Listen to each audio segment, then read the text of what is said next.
കേരളത്തിന്റെ തനതായ വിഭവം. അപ്പോൾ കാളാഞ്ചി മത്സ്യമാണ് തയ്യാറാവുന്നത്. എത്ര മണി മുതൽ നമ്മുടെ കിച്ചണിന്റെ പ്രവർത്തനം സജീവമാണ്? 10 to 10.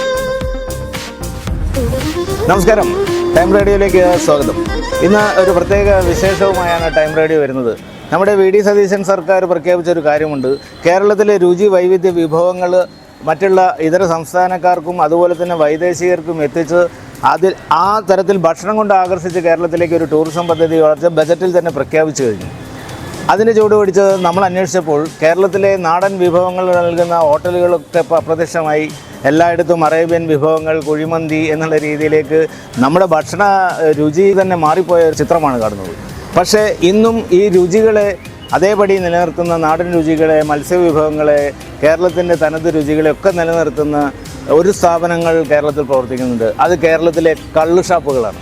അത് വലിയൊരു പ്രത്യേകതയായിട്ട് തോന്നി. പ്രത്യേകിച്ച് പണ്ട് കള്ള് ഷാപ്പുകളും ചാരായ ഷാപ്പുകളും കുടുംബങ്ങളും കുട്ടികളും ഒന്നും വന്ന് ആ പരിസരത്തേക്ക് തന്നെ പോകാറില്ല. ഭയങ്കര ആക്രമണ കേന്ദ്രങ്ങളായി കണ്ടപ്പോൾ ഇന്ന് അതിൻ്റെ ചിത്രമേ മാറി. കേരളത്തിലൊരു സൗഹൃദ അന്തരീക്ഷത്തിലാണ് കള്ള് ഷാപ്പുകൾ പ്രവർത്തിക്കുന്നത്. അത്തരമൊരു കള്ള് ഷാപ്പിലാണ് ഇന്ന് കോഴിക്കോട് മെഡിക്കൽ കോളേജിന് എതിർവശത്ത് സ്ഥിതി ചെയ്യുന്ന ഷാപ്പിലെ കറികൾ എന്ന ഒരു ഷാപ്പിലെ വിശേഷങ്ങളാണ് തുടക്കത്തിൽ നമ്മൾ ഡയറക്ടേഴ്സ് സ്പെഷ്യൽ എന്നൊരു പ്രോഗ്രാം ഈ സീരീസിലൂടെ അവതരിപ്പിക്കുന്നത്.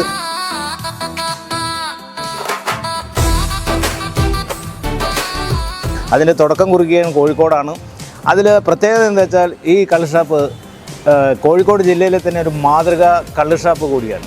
മാതൃക കള്ള് ഷാപ്പിൻ്റെ പ്രത്യേകത എന്താണെന്ന് വെച്ചാൽ എക്സൈസ് ഡിപ്പാർട്ട്മെൻറ്റ് വന്ന് പരിശോധിച്ച് ഹൈജീനിക്കായി ഭക്ഷണ രീതികൾ ഫാമിലിക്കൊക്കെ വന്ന് ഇരിക്കാൻ ഒരുങ്ങുന്ന ഒരു സംവിധാനവും ഇടവും സുരക്ഷിതത്വമുള്ള കേന്ദ്രത്തിനാണ് അത്തരം പദവി നൽകുന്നത്. അത്തരം പദവി ലഭിച്ച ഏക കോഴിക്കോട് ജില്ലയിലെ മാതൃക കള്ള് ഷാപ്പിൻ്റെ മുൻവശമാണ് നമ്മളിപ്പോൾ നിൽക്കുന്നത്. ഇതിൻ്റെ ഒരു പ്രത്യേകത എന്ന് വെച്ചാൽ കള്ള് വിതരണമോ അല്ലെങ്കിൽ ആ മധുരക്കള്ളിൻ്റെ രുചി മാത്രം വിളമ്പുക എന്നുള്ളതല്ല. കേരളത്തിലെ നാടൻ വിഭവങ്ങളുടെ എല്ലാ രുചികളും വിളമ്പുന്ന ഒരു കേന്ദ്രം എന്ന നിലയിൽ കുടുംബങ്ങളും സ്ത്രീകളും അതുപോലെ തന്നെ കുട്ടികളടക്കം വന്നിരുന്ന് ഭക്ഷണം കഴിക്കാൻ വേണ്ടി മാത്രം ഒരു ഷാപ്പിൽ എത്തുക എന്നുള്ളതിൻ്റെ ഒരു പ്രത്യേകതയാണ് ഇന്നത്തെ വിശേഷം. മറ്റൊന്ന്, മാതൃക കള്ള് ഷാപ്പ് എന്ന് കേൾക്കുമ്പോൾ ഈ ഷാപ്പ് സ്ഥിതി ചെയ്യുന്നതിന് മുകളിൽ ഒരു ജിംനേഷ്യമാണ് പ്രവർത്തിക്കുന്നത്. അപ്പോൾ അതാണ് മാതൃക കള്ള് ഷാപ്പ് എന്ന് കരുതണ്ട. ഈ ജിമ്മന്മാർ ജിമ്മ് കഴിഞ്ഞ് ഇവിടുന്ന് ഭക്ഷണം കഴിച്ചിട്ട് പോകുന്നൊരു കാഴ്ച കൂടിയുണ്ട്. അത് ഞാനൊരു കൗതുകത്തിന് വേണ്ടി മാത്രം പറഞ്ഞതാണ്. കാരണം പല കള്ള് ഷാപ്പുകളും ആരോഗ്യം നശിപ്പിക്കുമ്പോൾ ഈ കള്ള് ഷാപ്പുകളുടെ ഈ ഷാപ്പിലെ കറികളുടെ മുകളിൽ തന്നെ ഒരു ജിംനേഷ്യമാണ് പ്രവർത്തിക്കുന്നത്, ഒരു ഫിറ്റ്നസ് സെൻ്ററാണ് എന്നുള്ള പ്രത്യേകത ഉണ്ട്. മെഡിക്കൽ കോളേജിനും അതുപോലെ തന്നെ മറ്റ് കോളേജുകളുടെയും ഒക്കെ പരിസരത്താണെങ്കിലും മറ്റുള്ള അപകടങ്ങളോ കുട്ടികളൊന്നും വഴിതെറ്റി പോകുന്ന ലഹരിക്ക് വേണ്ടിയിട്ടല്ല, ഭക്ഷണത്തിന് വേണ്ടിയിട്ടാണ്. വിവിധ രുചികൾ നുണയാനാണ് ഈ ഷാപ്പിലെ കറികളിലേക്ക് ആളുകൾ എത്തുന്നത്. ഏതായാലും നമുക്ക് ആ വിശേഷങ്ങളിലേക്ക് പോകാം. കയറി വാ മക്കളെ.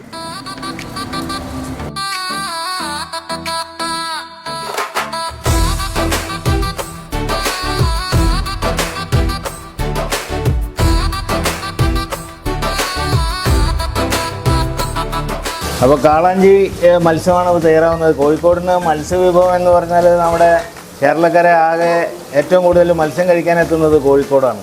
അതിൻ്റെ ഒരു പ്രത്യേകത ഈ ഷാപ്പിലെ കറിയിലെ വലിയ കാളാഞ്ചി നാടൻ രീതിയിൽ വറുത്ത് എടുക്കുന്ന ഒരു കാഴ്ചയാണ്. നമ്മുടെ ഷെഫിൻ്റെ പേരെന്താ? സുരേഷ് എവിടെ സ്ഥലം? ആലപ്പുഴ രുചിയാണ് സുരേഷ് ഇവിടെ കൈകാര്യം ചെയ്യുന്നത്. ഇപ്പോൾ എത്ര വർഷമായി സുരേഷ്? 5 വർഷമായിട്ട് സുരേഷാണ് ഈ ഷാപ്പിലെ കറിയിലെ രുചി വിഭവങ്ങൾ ആളുകൾക്ക് എത്തിച്ചുകൊണ്ടിരിക്കുന്നത് എന്നുള്ളതാണ് പ്രത്യേകത. കടൽ വിഭവങ്ങളുടെ ഒരു കേന്ദ്രമാണ് കോഴിക്കോട്. അതിലേക്ക് ആലപ്പുഴ രുചി കൂടി മിക്സ് ചെയ്ത് വന്നാൽ എങ്ങനെ ഉണ്ടാവും? ആലപ്പുഴ കാവാനിൻ്റെയും ഷാപ്പ് കറികളുടെയും ഒരു പ്രധാന കേന്ദ്രമാണ്. അപ്പോൾ എല്ലാ രുചികളും നമുക്ക് ഈ ഷാപ്പിലെ കറിയിൽ എത്തുന്നുണ്ട് എന്നുള്ളതാണ്. ഇവിടെ കുടുംബങ്ങൾ ഭക്ഷണം കഴിക്കാനായിട്ട് ഈ ഷാപ്പിനെ തിരഞ്ഞെടുക്കുന്നത്. ഇപ്പം ഞണ്ടാണ് തയ്യാറായിക്കൊണ്ടിരിക്കുന്നത്. അതിൻ്റെ മണം. സുരേഷ്, ഇവിടെ നമ്മൾ എന്തെല്ലാം തരത്തിലുള്ള ഭക്ഷണ വിഭവങ്ങളാണ് ഈ മത്സ്യവിഭവത്തിൽ തയ്യാറാക്കുന്നത്? മത്സ്യത്തിൽ നമ്മൾ ആയിക്കുറ, നെയ്മീൻ, കാളാഞ്ചി, കരിമീൻ, ഞണ്ട്, ചെമ്മീൻ, മറ്റു ഒത്തിരി വിഭവങ്ങളുണ്ട്. എത്ര മണി മുതൽ നമ്മുടെ കിച്ചണിൻ്റെ പ്രവർത്തനം ഇവിടെ സജീവമാണ്? നമ്മൾ 10 to 10. രാവിലെ 10 മണി മുതൽ 10 മണി വരെ ഇവിടെ പ്രവർത്തന സജ്ജമാണ്. Beef വരട്ടിയത്, birds. ഷാപ്പിലെ കറി എന്ന് പറഞ്ഞാൽ തലക്കറിയാണ് പ്രസിദ്ധം. കോര എന്നുള്ള മത്സ്യമാണ്. മറ്റുള്ള ജില്ലകളിൽ ചിലപ്പോൾ പേര് വ്യത്യാസം ഉണ്ടാവും. വളരെ ഹൈജീനിക്കാണ്. ഇതിന് വെറുതെ അല്ല മാതൃകാ ഷാപ്പ് എന്നുള്ള പദവി ലഭിച്ചിരിക്കുന്നത്. മൊത്തത്തിൽ ടൈൽസ് എല്ലാം പതിച്ച് വളരെ നീറ്റ് ആൻഡ് ക്ലീൻ ആണ്. ഞായറാഴ്ച ശനിയാഴ്ചയാണ് അവധി ദിനങ്ങളിലാണ് ഇവിടുത്തെ തിരക്ക് എന്നുള്ളതാണ് പ്രധാനം. ഇത് നമ്മൾ കിച്ചണാണ്, വളരെ ഹൈജീനിക് കിച്ചണാണ്. ഈ മാതൃകാ കള്ള് ഷാപ്പ് കാലിക്കറ്റ് ജില്ലയിലെ ഏക മാതൃകാ കള്ള് ഷാപ്പ് എന്നുള്ളതും കൂടിയാണ്. അതിൻ്റെ പ്രത്യേകതകൾ എന്തുകൊണ്ടാണ് ആ പദവി ലഭിച്ചതെന്ന് നമുക്ക് ഈ കിച്ചണിൻ്റെ ഹൈജീനിക് അവസ്ഥ കാണുമ്പോൾ തന്നെ നമുക്കറിയാം. അത്ര വൃത്തിയിലാണ്. ഇത് AC ഷാപ്പിന് പുറമെ ഇത് നോൺ AC ഷാപ്പാണ്. സാധാരണക്കാർക്ക് പഴയ കള്ള് ഷാപ്പ് ആംബിയൻസിൽ തന്നെ നാടൻ പാട്ടുകളൊക്കെ പാടുന്നവരിവിടെ പാട്ട് പാടാറുണ്ട്. AC റെസ്റ്റോറൻറ്റിൽ ഇഷ്ടമാതിരി ഇരിക്കുവാനുള്ള നല്ല ഇരിപ്പിടങ്ങളും സൗകര്യങ്ങൾക്കൊപ്പം തന്നെ ഫാമിലിയായിട്ട് പ്രത്യേകമായിട്ട് തന്നെ 2 ക്യാബിനുകളുണ്ട്. വളരെ സ്വസ്ഥമായിട്ട് കുടുംബത്തിനിരുന്ന് ഭക്ഷണം കഴിക്കാനുള്ളൊരു സംവിധാനമാണ്. തന്നെ മധുരക്കള്ള് നുകരുവാൻ മാത്രമല്ല, ഭക്ഷണത്തിൻ്റെ വൈവിധ്യങ്ങൾ തേടിക്കൂടി കള്ള് ഷാപ്പുകളിലേക്ക് ആളുകൾ പ്രവേശിക്കുന്ന കുടുംബമൊത്ത് വരുന്നത് ഈ രുചി വൈഭവം കൊണ്ട് തന്നെയാണ്. മുഖ്യമന്ത്രി ബജറ്റിൽ ഇത് പ്രഖ്യാപിച്ചതും നമ്മുടെ രുചി വൈഭവങ്ങളെ കൊണ്ട് വൈദേശികരെ ഇവിടെ എത്തിക്കുക, ഇതര സംസ്ഥാനക്കാരെ രുചി കൊണ്ട് ടൂറിസം പദ്ധതിയിലേക്ക് എത്തിക്കുക എന്നുള്ളൊരു സംവിധാനത്തിലേക്ക് കൊണ്ടുവന്നിരിക്കുന്നത്. ഏതായാലും വലിയ ശ്ലാഘനീയമായൊരു പദ്ധതിക്ക് ഒപ്പം ചേരാൻ ഞങ്ങൾക്കും കഴിഞ്ഞു എന്നുള്ളത് അതിയായ സന്തോഷമുണ്ട്. ടേബിളുകളെല്ലാം ഒരുങ്ങി തുടങ്ങുന്നു. ഇവിടുത്തെ ജീവനക്കാരെല്ലാം ആ സൗഹൃദ അന്തരീക്ഷം ഒരുക്കുവാനുള്ള തത്രപ്പാട്ടിലാണ്. വൈകുന്നേരങ്ങളിലാണ് ഇവിടുത്തെ ഏറ്റവും പ്രധാനമായിട്ടും ശനി ഞായർ ദിവസങ്ങളിൽ അവധി ദിനങ്ങളാണ് ഈ ഷാപ്പിൻ്റെ തിരക്ക് നേരിട്ട് അനുഭവിക്കുവാൻ. നേരിട്ട് മുൻകൂട്ടി ബുക്ക് ചെയ്യുന്നവർക്കും ശനി ഞായറുകളിൽ മുൻകൂർ ക്യാബിനെല്ലാം നേരത്തെ ബുക്ക് ചെയ്യാം എന്നുള്ള സൗകര്യമുണ്ട്. അങ്ങനെ രുചി വൈഭവത്തിൻ്റെ നാടായ കോഴിക്കോട് കേരളത്തിലെ എല്ലാ ദിക്കിൽ നിന്നുമുള്ള രുചി തേടി എത്തുന്നവർക്കും കൂടിയുള്ള വിഭവങ്ങൾ, ഷാപ്പിലെ രുചികൾ എന്ന് പറഞ്ഞ് തനി നാടൻ ഭക്ഷണങ്ങൾ ഇന്ന് ലഭിക്കുന്നത് ഷാപ്പുകളിലാണെന്ന് പറയേണ്ട അവസ്ഥ നമ്മൾ നേരത്തെ സൂചിപ്പിച്ചല്ലോ. അതിന് വളരെ മുതൽക്കൂട്ടാണ് ഈ കോഴിക്കോട്ടെ ഷാപ്പിലെ കറി എന്നുള്ള സ്ഥാപനം.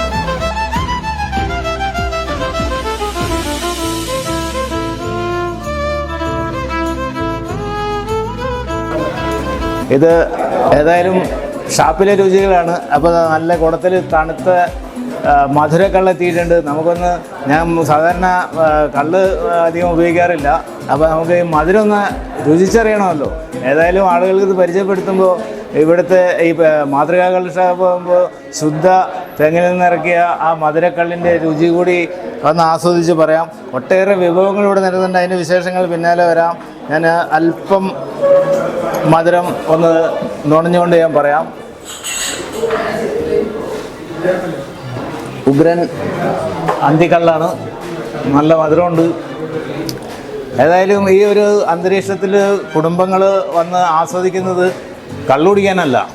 ബീഫ് ഫ്രൈ, കൂന്തൾ, അതുപോലെ തന്നെ കളാഞ്ചി, ഞണ്ടുണ്ട്. സീ ഫുഡ് പ്രാധാന്യത്തോടൊപ്പം തന്നെ നമുക്ക് താറാവ്, മുയൽ, നല്ല നല്ല ഷാപ്പുകളിലെ രുചികൾ പരിചയപ്പെടുത്തുക എന്നുള്ളതാണ് ഈ ടൈം റേഡിയോ ഡയറക്ടേഴ്സ് സ്പെഷ്യലിലൂടെ ഉദ്ദേശിക്കുന്നത്. ഏതായാലും വിഭവങ്ങൾ തയ്യാറായിട്ടുണ്ട്, നമുക്ക് കഴിച്ചു തുടങ്ങാം, വിശേഷങ്ങൾ പറയാം.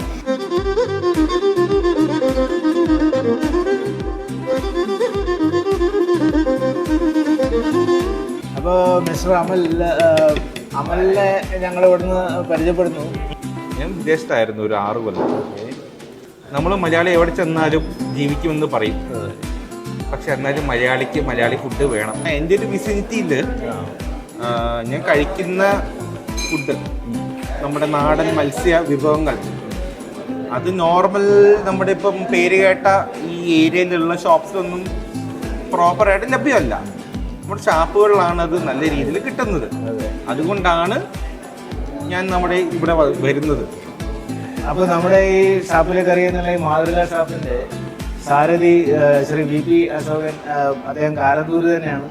എത്ര വർഷമായി അശോകേട്ട നമ്മുടെ ഈ പ്രസ്ഥാനം ആരംഭിച്ചിട്ട്? നമ്മൾ ഇപ്പം 40 വർഷമായി. 40 വർഷമായി? 40 വർഷമായി. അത് ഇവിടെ തന്നെയായിരുന്നോ? ഈ ഷോപ്പ് തന്നെയായിരുന്നു? ഈ ഷാപ്പല്ല, പല റേഞ്ചിലും പല സ്ഥലത്തും ഷാപ്പ് നടത്തിയിട്ടുണ്ട്. എന്താണ് ഈ മേഖലയിലേക്ക് തിരിയാനുണ്ടായത്? കാരണം പാരമ്പര്യമായിട്ടാണോ അതോ? അതിപ്പം പരമ്പരാഗതമായിട്ട് ഈ ബിസിനസ് തന്നെയാണ്.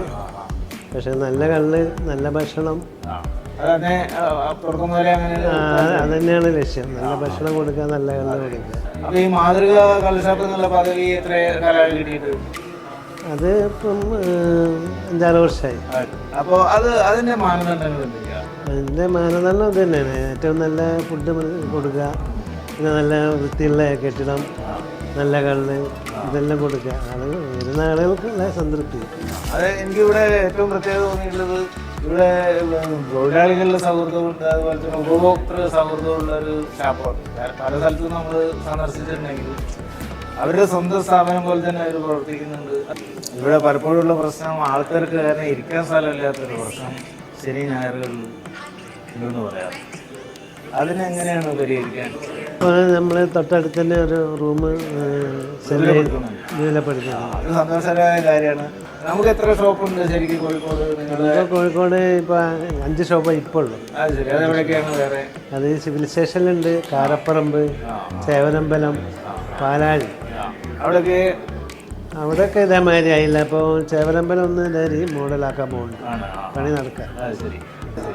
അപ്പൊ അത്ര നല്ല കേരള നാടൻ ഭക്ഷണം തന്നെയാണ്. നാടൻ ഭക്ഷണം ഉദ്ദേശിക്കും, മറ്റൊന്നും ഉണ്ടാവില്ല. അത് തന്നെയാണ് വേണ്ടത്. വലിയ വലിയ ഉയർച്ചയിലേക്ക് ഈ ഭക്ഷണം വിളമ്പിൽ തന്നെ നമുക്ക് മുന്നേറാനാവട്ടെ. കേരളത്തിൻ്റെ ആ ഭക്ഷണ രുചി വൈഭവം, അതിൻ്റെ ഒരു സമ്പത്ത് നമുക്ക് അതിനെതിരെത്തിക്കുക, എല്ലാവർക്കും ഒരുമിച്ച് പ്രവർത്തിക്കാം. അപ്പോൾ നമുക്ക് വലിയൊരു അതിഥിയെ കിട്ടിയിട്ടുണ്ട്. ഞാൻ പറഞ്ഞു നമ്മുടെ ഒരു ഫുഡ് വ്ളോഗിംഗ് അല്ല, ഇതിലൂടെ അതാത് പ്രദേശത്തെ രുചി വൈവിധ്യങ്ങളെ ഡയറക്ടേഴ്സ് സ്പെഷ്യൽ പരിചയപ്പെടുത്തുമ്പോൾ സിനിമ റിലേറ്റഡ് സെലിബ്രിറ്റീസിനും കൂടി ഇതിൽ ഉൾപ്പെടുത്തും എന്നുള്ളത്. കാരണം അവർ ഭക്ഷണത്തിൻ്റെ കാര്യത്തിലെല്ലാം ശ്രദ്ധിക്കുന്നവരാണ്, നല്ല ഭക്ഷണങ്ങളെ കുറിച്ച് പറയാൻ പ്രാപ്തരാണ്. ഇപ്പോൾ ലൊക്കേഷനിലായാലും നമുക്ക് ഫുഡാണ് ഞങ്ങൾ നോക്കുക, ഏത് സിനിമയുടെ പ്രൊഡക്ഷൻ അവസ്ഥ എന്താണെന്ന് അവിടുത്തെ ഭക്ഷണം നൽകുന്നത് കണ്ടാൽ അറിയാം. അപ്പോൾ ആ തരത്തിൽ ഇപ്പോൾ മണിയമ്പിള്ള രാജു പറയാറുണ്ട്, ഏറ്റവും നല്ല ഫുഡ് ഞങ്ങൾ കൊടുക്കും, ബാക്കി എന്ത് മുടങ്ങിയാലും എന്നുള്ളത്. അത് തന്നെയാണ് ഇപ്പോൾ സർക്കാർ പ്രഖ്യാപിച്ചിട്ടുള്ളത്. നമ്മളോടൊപ്പം അതിഥിയായിത്തിരിക്കുന്ന 200ഓളം സിനിമകളിലെ വിനോദ് കോഴിക്കോടാണ്. നമുക്ക് ഇദ്ദേഹത്തെ പരിചയപ്പെടുത്തേണ്ട കാര്യമില്ല. ഒട്ടേറെ സിനിമകൾ ഇപ്പോൾ നമുക്ക് ഗോഡ് ഫാദർ കണ്ട ഫസ്റ്റ് സീനൻ എന്താണാവോ മുതലാളിമാരെല്ലാരും കൂടെ പാവങ്ങളുടെ അവരെ നിങ്ങൾ ഇവിടുന്ന് കൊണ്ടുപോകില്ല. ഇത് കടപ്പുറമാണ്, ഇത് കടലിൽ നിന്ന് മീൻമാരണ കയ്യും. എന്നുള്ള സിനിമയിൽ അതുപോലെ കെയർ ഓഫ്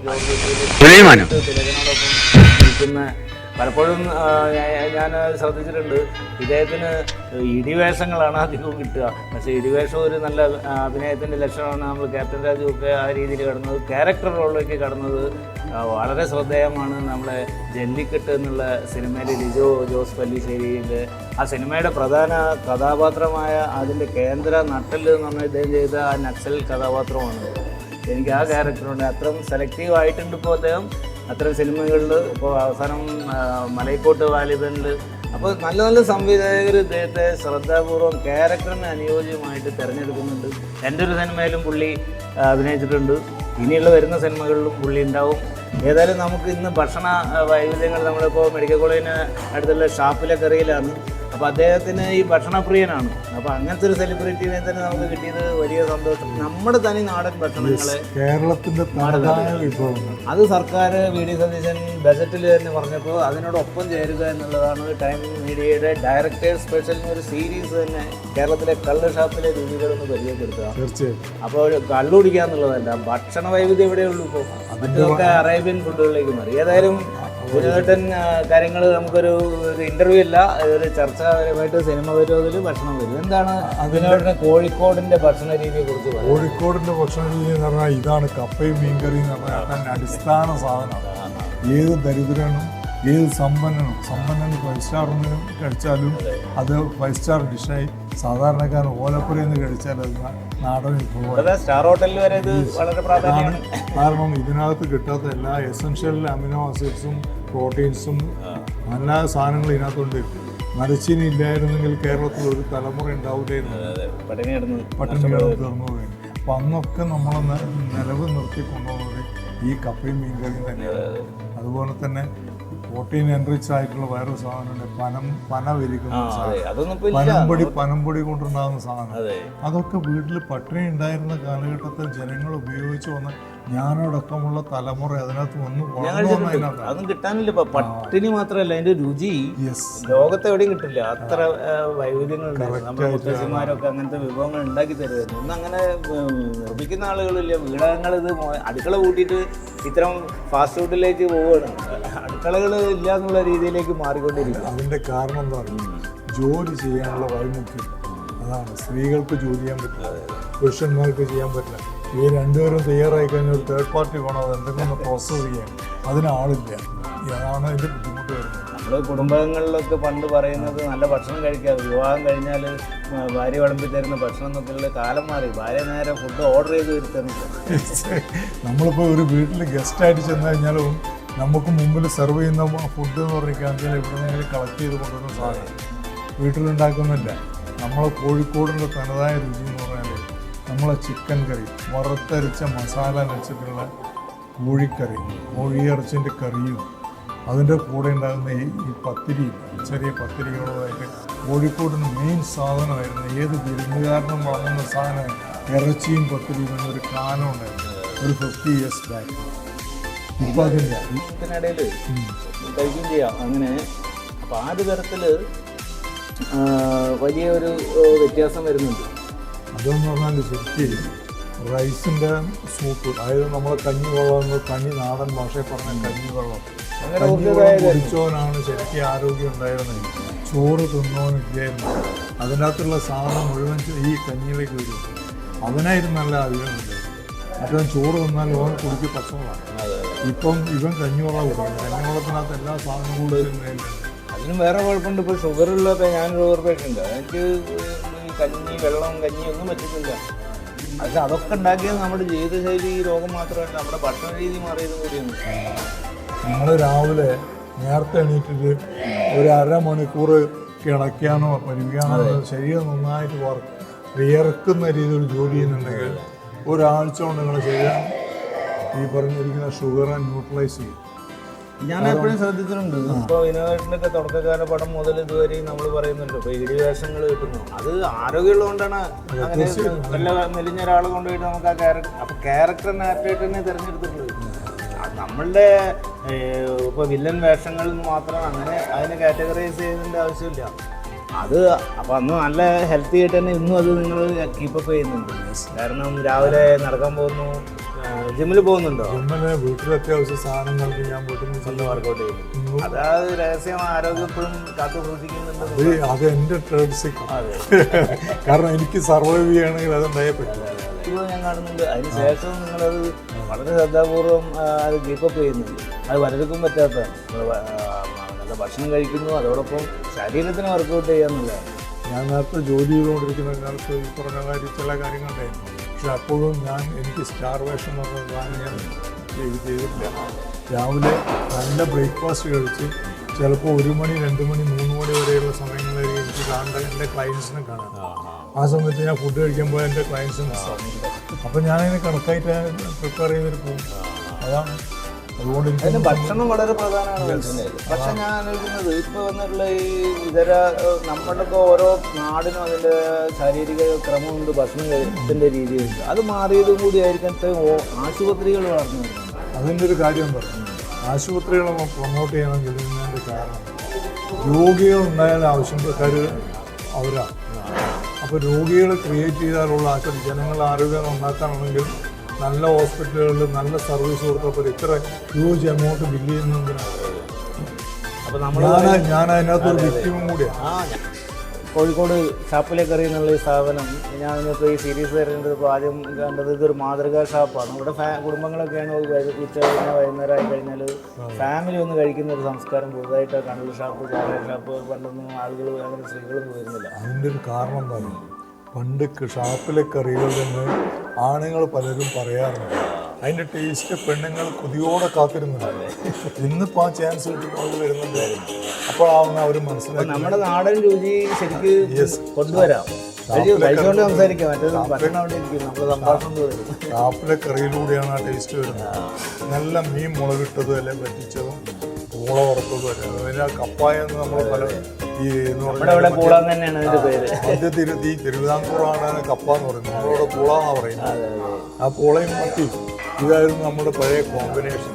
ഇപ്പൊ എല്ലാ മത്സ്യവും കൂടെ ആ ഉണ്ട്. അത് അതിന്റെ ഫണ്ടമെന്റലായിട്ടുള്ള സാധനം മത്തിയും പൂളയായിരുന്നു. അതായിരുന്നു സാധാരണക്കാരുടെ ഈ ഷാപ്പിലെ കറി കോഴിക്കോട് ഈ ഷാപ്പിലെ കറി മേടിക്കുള്ളതിൻ്റെ അവിടുത്തെ ഷോപ്പിൽ ഇവിടെ മത്സ്യവിഭവങ്ങൾക്ക് പുറമെ ഇവിടുത്തെ ഷെഫ് ആലപ്പുഴക്കാരനാണ്. അപ്പോൾ ആലപ്പുഴ രുചിയും കിട്ടുന്നുണ്ട്. മുയൽ, താറാവ്, അങ്ങനെയുള്ള വെറൈറ്റി സാധനങ്ങളുണ്ട്. പിന്നെ മത്സ്യവിഭവങ്ങളിലൂടെ ഏത് മത്സ്യവിഭവമുണ്ട്. ഇപ്പോൾ കല്ലുമ്മക്കായ തൊട്ട് ചെമ്മീൻ തൊട്ട് അതുപോലെ കൂന്തള്, മാത്രം നിങ്ങളോട്ടും പറഞ്ഞപ്പോഴാണ് ഞാൻ അത് ശ്രദ്ധിച്ചത്. പുരുഷന്മാരിത് പറഞ്ഞ് വിളമ്പിയിട്ടേ ഉള്ളൂ, അവർക്ക് കഴിക്കാൻ പറ്റിയിട്ടില്ല. അതിൻ്റെ ഒരു ആഘോഷം കൂടി ആയിരിക്കും ചിലപ്പോൾ ഇപ്പോഴത്തെ കാലത്ത്. തീർച്ചയായിട്ടും ചെറുപ്പകാലങ്ങളിലും പലപ്പോഴായിട്ട് ഇവർ കേട്ടുള്ള ഓർമ്മയില്ല. ആ രുചിയും ആസ്വദിക്കാനുള്ള ഒരു ടെംപ്റ്റേഷൻ നമുക്ക് ഇപ്പോൾ ആ ടെംപ്റ്റേഷൻ ഇപ്പോൾ അവർ ഫീൽ ചെയ്ത്. നമ്മൾ വേറൊരു കഥ പബ്ലിക്കിന് അധികം അറിയാത്തതാണ്. സിനിമ ഷൂട്ടിങ്ങും കണ്ടിട്ടുണ്ടെങ്കിലും നമ്മൾ സിനിമാ സെറ്റിലെ ഭക്ഷണത്തിൻ്റെ ഒരു ക്രമമുണ്ടല്ലോ. പക്ഷെ അതിൻ്റെ കാരണം പറയാം, ഭക്ഷണത്തിന് എല്ലാ തരം ഭക്ഷണങ്ങളും നമുക്ക് കിട്ടിയിട്ട് നമ്മൾ കഴിച്ചു കഴിഞ്ഞാൽ തൃപ്തി വരും. അതെ, വിടർന്ന മുഖത്തോടു കൂടി കൈ കഴുകുന്നവനെയാണ് അവർ നോക്കുന്നത്. അതല്ല ഞാൻ പറയുന്നത്. ഇതിന് കരിയറിൽ വരുന്ന ഫുഡ് അതിനൊരു പ്രത്യേകത ഉണ്ട്. രാത്രിയാണെങ്കിൽ കഞ്ഞി ഉണ്ടാവും, ഉണക്ക ഇതുണ്ടാവും, അതുണ്ടാവും. അതെന്താണ്, രാത്രി കഞ്ഞി, ചപ്പാത്തി, ഒരിത്തിരി കോഴിക്കറി കൂടെ കൂടിക്കഴിഞ്ഞാൽ അത് എല്ലാം ബാലൻസ് ആയി. രാവിലെ ഉച്ചക്കൊക്കെ എല്ലാ ഭക്ഷണ രീതികളും സദ്യ ഉണ്ടാവും, അതുണ്ടാവും, മറ്റേ ബ്രേക്ക്ഫാസ്റ്റിന് 2-3 ഐറ്റം ഉണ്ടാവും. പക്ഷേ കഞ്ഞി നമ്മുടെ ലൊക്കേഷനിലെ ഒരു പ്രധാന. പഴയ കാലത്തൊക്കെ നമ്മൾ വീടുകളിൽ ശീലിച്ചൊരു സാധനമാണ്. രാത്രിയിൽ കഞ്ഞി കഴിച്ചാൽ 2 കാര്യം. യൂറോളജിക്കൽ കംപ്ലൈൻറ്റ് നമുക്ക് അവോയ്ഡ് ചെയ്യാം. വെള്ളം നമ്മൾ വളരെ കുറച്ച് കുടിക്കും, പക്ഷെ കഞ്ഞി കുടിക്കുമ്പോൾ കഞ്ഞിയുടെ കൂടെയുള്ള വെള്ളം കഴിക്കും. ഇതിനോട്ട് കുക്കിങ്ങിൻ്റെ കാര്യത്തിൽ എനിക്ക് വേണ്ടി മാത്രം ഞാൻ ഉണ്ടാക്കുമ്പോൾ ഞാൻ പിശുക്കാണ്. കാരണം എല്ലാം കൂടെ ഇട്ടൊരു ഒറ്റ പ്രിപ്പറേഷൻ. മത്സ്യക്കറി ഉണ്ടാക്കുമ്പോൾ ഞാൻ വേറെ ഒരു കാര്യം പറയാം. നല്ല കണവ മത്സ്യമല്ലേ, കണവ മത്സ്യം പഞ്ചസാര ഇട്ടിട്ട്, ഉപ്പിന് പകരം പഞ്ചസാര ഇട്ട് പ്രിപ്പയർ ചെയ്തിട്ട് വെച്ചിട്ട് 1 മണിക്കൂർ കഴിഞ്ഞിട്ട് പെപ്പറും പൗഡറില്ലേ അത് മിക്സ് ചെയ്തിട്ടൊന്ന് വറുത്ത് നോക്കി. ടേസ്റ്റ് ഞാൻ വറക്കുന്ന പരിപാടിക്ക് എനിക്കറിയില്ല. വറുക്കാറില്ല, വെളിച്ചെണ്ണ മാത്രം. അത് ചെയ്താൽ മതി. ഞാൻ ഈ കറി ഉണ്ടാക്കും, അപ്പോൾ എനിക്കത് ഭയങ്കര ഇഷ്ടമാണ്.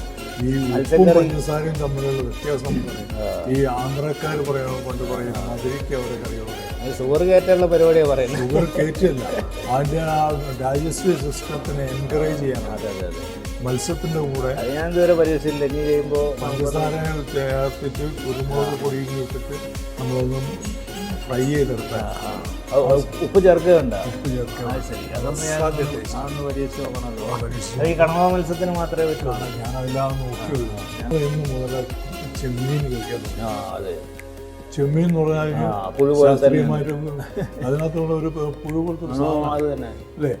അത് ആരോ തിന്ന് ടേസ്റ്റിയാണെന്ന് മനസ്സിലായത് വേറെ ആളോട് വന്നത്. അല്ല, ഇവിടുന്ന് പോകുന്ന മലയാളി ടൂർ പോകുന്നവർ ചൈനയിൽ നിന്ന് ഇത് കഴിച്ച് നോക്കുന്നുണ്ട്. അവർ പറയുന്നുണ്ട് നല്ല ടേസ്റ്റ്. ഇവിടെ നമുക്ക് അതിനെ അപ്പം ഞാൻ പറഞ്ഞ ഓരോ ദേശത്തിനും ഒരു ഭക്ഷണ രീതിയുണ്ട്. അതാണിപ്പോൾ ഈ ഷാപ്പിലെ കറികളിൽ മാത്രമായിട്ട് ഒതുങ്ങി നിൽക്കുന്നത്. അപ്പം അത് വിപുലപ്പെടുത്തണമെന്നാണ് നമ്മുടെ മുഖ്യമന്ത്രി തന്നെ ഈ ഒരു ഉദ്യമത്തിന് രംഗത്തിറങ്ങി പറയുന്നത്. പുട്ട് എന്ന സാധനം കേരളത്തിൽ നിന്ന് കഴിക്കാത്തവരുണ്ടാവും. അതെ അതെ, ഇവിടുത്തെ എല്ലാ ഇതിലത് ശ്രീലങ്കയിൽ നിന്ന് വന്നതാണെങ്കിലും ഇവിടുന്ന് വന്നാണെങ്കിലും ആവിയിൽ വെന്തൊരു സാധനം തന്നെ അത് നമ്മുടെ സ്റ്റൊമക്കിൽ പ്രശ്നം ഉണ്ടാക്കില്ല. അതെ, നേരെ മറിച്ച് വെള്ളത്തിൽ പുഴുങ്ങിയിട്ടോ എണ്ണയിൽ വറുത്തിട്ടോ കഴിച്ചാൽ അത് ഡിസ്റ്റർബ്. ഇപ്പം തന്നെ നമ്മളെ നാടൻ ഹോട്ടലുകളിൽ പലപ്പോഴും ഈ മറ്റു ധാന്യങ്ങളെ കൊണ്ട് ഷുഗറുകാർക്കൊക്കെ ഗുണപ്രദമാവാൻ വേണ്ടിയിട്ട് മറ്റ് ധാന്യങ്ങളെ കൊണ്ട് ഉണ്ടാക്കുന്നുണ്ട്. റാഗി ഉണ്ട്, ഗോതമ്പുണ്ട്, പിന്നെ എന്താ പറയുക ഈ ചോളം. അപ്പം അത്തരം രീതിയിലൊക്കെ ഇത് വരുന്നുണ്ട്. എല്ലാ ഫുഡും കിട്ടുന്നുണ്ട്. അത് വിട്ടിട്ടാണ് നമ്മൾ ഈ അറേബ്യൻ ഫുഡ്സിനെ കുറ്റം പറയേണ്ട. ഇടയ്ക്കൊക്കെ ടേസ്റ്റ് ആവാം, പക്ഷെ അത് എല്ലാ ഹോട്ടലുകളിലും അതിന് പ്രാമുഖ്യം കൊടുക്കുകയും നമ്മുടെ നാടൻ ഭക്ഷണത്തെ തള്ളിക്കളഞ്ഞപ്പോഴാണ് ഗവൺമെന്റിന് ഇപ്പോൾ ഇടപെടേണ്ട ഒരു ആവശ്യം വന്നിരിക്കുന്നത്. അപ്പം ഇത് തിരിച്ചു പിടിക്കുക എന്നുള്ളത് നമ്മുടെ ഒരു ദൗത്യമാണ്. ഏതായാലും സിനിമാ വിശേഷങ്ങളിലേക്ക് ഒന്നും കൂടി വരാം. എന്താണ് പുതിയ പ്രോജക്റ്റുകൾ? പുതിയ പ്രോജക്റ്റ് എന്ന് പറഞ്ഞാലും എന്നോട് പറഞ്ഞതും ചർച്ച ചെയ്തതുമായിട്ടുള്ള 3 പ്രോജക്റ്റ് നിൽക്കുന്നുണ്ട്. പക്ഷേ ഇപ്പോഴത്തെ കണ്ടീഷനിൽ സിനിമ തുടങ്ങിക്കഴിഞ്ഞാൽ തുടങ്ങിയെന്ന് പറയാൻ പറ്റില്ല. കാരണം പല രീതിയിലും പല സ്ഥലത്തും ഇങ്ങനെ നടക്കും. മാൽ പ്രാക്ടീസ് അതിനകത്തുണ്ട്. പക്ഷേ ജെന്യൂൻ ആയിട്ടുള്ള കാര്യങ്ങളാണ് വെച്ചാൽ നടക്കും എന്നുള്ളത് അറിയാം. അതുകൊണ്ട് അടുത്ത മാസം 1-ാം തീയതി അല്ല 2-ാം തീയതി ഒന്ന് തുടങ്ങാനുണ്ട്. വളരെ നന്ദി കേട്ടാ ഈ ഒരു ഷോയിൽ. എന്തെങ്കിലും പറയാൻ ബാക്കിയുണ്ടെങ്കിൽ പറയാം. പറയാനുള്ള ഒന്നല്ല, ഭക്ഷണം നമ്മൾ പറഞ്ഞല്ലോ, ഭക്ഷണം കഴിക്കാതെ അരിഭക്ഷണം കഴിക്കാതെ എനിക്ക് അരിഭക്ഷണം കഴിക്കാതെ നിൽക്കാൻ പറ്റില്ല. അത് കാരണം എൻ്റെ ഹെൽത്തിൻ്റെ ഫൗണ്ടേഷൻ അതിൻ്റെ മേലെയാണ്. അപ്പം ഞാൻ കഞ്ഞി കുടിക്കുന്നുണ്ട്, ചോറ് കഴിക്കുന്നുണ്ട്, പുട്ട് കഴിക്കുന്നുണ്ട്, ഇഡ്ഡലി ദോശ എല്ലാം കഴിക്കുന്നു. ഏതായാലും സിനിമയും അതോടൊപ്പം തന്നെ നല്ല ഭക്ഷണവും നമുക്ക് മരണം വരെ ലഭ്യമായിട്ട് ആരോഗ്യം അതിനായിട്ട് തീർച്ചയായിട്ടും അതിനുള്ള സാഹചര്യം ഒരുക്കി തരട്ടെ. തീർച്ചയായിട്ടും ഞങ്ങളുടെ ഈ സീരീസിലേക്ക് ഇങ്ങനത്തെ ഒരു ഭക്ഷണപ്രിയനായ ഒരു നടനെ സെലിബ്രിറ്റി തന്നെ കിട്ടിയതിൽ ഞങ്ങൾക്ക് വളരെ സന്തോഷമുണ്ട്. ഈ ഷാപ്പിലെ കറി ആണ് ഞങ്ങൾ ഈ സീരീസിൻ്റെ തുടക്കം. അത് കോഴിക്കോട് നിന്ന് മാതൃക കള്ള് ഷാപ്പ് തന്നെ നമുക്ക് തുറന്നു കഴിഞ്ഞു. അതിന് ഭാഗമാക്കാൻ ഇതിനോട് സഹകരിക്കാൻ തയ്യാറായ വിനേതന് എല്ലാവിധ നന്ദിയും ടൈം റേഡിയോൻ്റെ പേരിലും എൻ്റെ വ്യക്തിപരമായ പേര് ഷാപ്പിലെ കറി വിശേഷമായി നമുക്ക് കേരളത്തിൽ അങ്ങോളം നമ്മൾ പോകുന്നുണ്ട്. അവിടുത്തെ തിരഞ്ഞെടുത്ത ഷാപ്പുകളെ നമുക്ക് പരിചയപ്പെടുത്തിക്കൊണ്ട് ഈ ഡയറക്ടേഴ്സ് സ്പെഷ്യൽ ഈ ഷോ നമ്മൾ കോഴിക്കോട് മാതൃകാ കള്ള് ഷാപ്പായ ഷാപ്പിലെ കറി എന്നുള്ള ഈ പങ്ക്തിയുടെ തുടക്കം കുറിക്കാൻ കഴിഞ്ഞാലും നമുക്ക് സന്തോഷമുണ്ട്. കാരണം ഇവർ വളരെ സഹകരണപൂർവ്വം നമുക്ക് ഷൂട്ട് ചെയ്യാനുള്ള സംവിധാനങ്ങൾ ഒരുക്കി തരുന്നു. അതിലെല്ലാ തടസ്സങ്ങൾ ഉണ്ടായിട്ട് പോലും ആ ബുദ്ധിമുട്ടുകളൊന്നും ഒരു പ്രശ്നമില്ലാതെ നമുക്ക് ഇവിടെ സഹകരിക്കാൻ തയ്യാറായത് ഈ സർക്കാർ പദ്ധതിയോടൊപ്പം നമുക്കും കേരള വിഭവങ്ങളെ ലോകത്തിന് പരിചയപ്പെടുത്താം. നന്ദി, നമസ്കാരം.